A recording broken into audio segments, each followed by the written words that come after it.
नमस्कार मित्रांनो, मी आहे प्रवीण राठोड. तुम्ही पाहता आमचं YouTube channel tech Marathi expert. तर मित्रांनो, शेतकऱ्यांसाठी आनंदाची बातमी, मोठी अपडेट आहे. दुष्काळी अनुदान या ठिकाणी शेतकऱ्यांच्या बँक खात्यामध्ये जमा होण्यास सुरुवात झालेली आहे. या ठिकाणी बघितलं तर दुष्काळी अनुदान शेतकऱ्यांच्या बँक खात्यामध्ये जमा होण्यास सुरुवात झालेली आहे.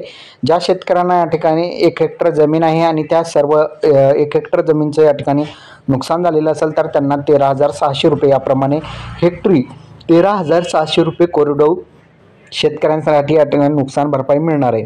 त्यानंतर बघितलं बागायतदार शेतकऱ्यांसाठी 22,500 रुपये आणि या ठिकाणी जे बहुवार्षिक पीक आहे त्यासाठी 36,000 रुपये प्रति हेक्टरी याप्रमाणे मदत या ठिकाणी वाटप करण्यास सुरुवात झालेली आहे. पण यासाठी एक अट आहे. दुष्काळी अनुदान मिळवण्यासाठी तुम्हाला KYC करणे गरजेचे आहे. जर तुमचं KYC झालेलं नसेल तर तुम्हाला या ठिकाणी दुष्काळी अनुदानाचे पैसे तुम्हाला मिळणार नाही. त्यासाठी तुम्हाला जवळच्या CSC सेंटरवर जाऊन दुष्काळी अनुदानाची यादी बघायची. यादीमध्ये तुमचं नाव असेल तर तुम्हाला या ठिकाणी दुष्काळी अनुदानाचे पैसे तुमच्या बँक खात्यामध्ये जमा होण्यास सुरुवात होणार आहे. हा व्हिडिओ तुम्हाला कसा वाटला कमेंटमध्ये सांगायचा विसरू नका. चॅनलवर नवीन असाल चॅनलला सबस्क्राईब करून साईडच्या नोटिफिकेशन बेलला प्रेस करा. इथंच थांबा. जय हिंद, जय महाराष्ट्र.